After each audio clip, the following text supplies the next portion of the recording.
नमस्कार मित्रांनो, मी आपला डेंटिस्ट डॉक्टर सागर मापारे.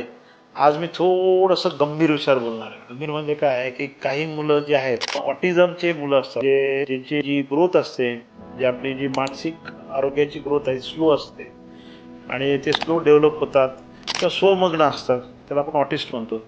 काही मुलं सायकोलॉजिकली थोडी इम्बॅलन्स असतात.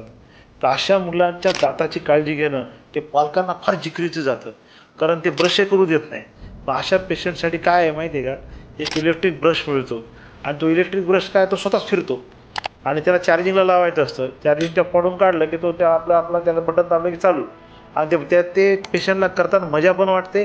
फक्त काळजी काय काय घ्यायची आहे, किती वेळ करायचा आहे, किती प्रेशर लावायचं आहे आणि कशा पद्धतीनं करायचं आहे, एक थोडंसं तुम्ही एखाद्या डेंटिस्टकडून समजून घ्यायचं आहे.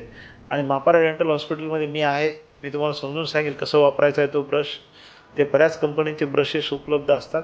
तर तो ब्रश घ्यायचा आहे आणि पेशंटला स्वच्छता ठेवण्यासाठी मदत करायची आहे, कारण त्यांना मदतच करावं लागते, कारण किती केलं तर ते थोडेसे ते आपल्यावर विसंबून असतात. तर काळजी घ्यायची आहे आणि काही प्रॉब्लेम आला तर मापारा डेंटल हॉस्पिटलला संपर्क करायचा आहे.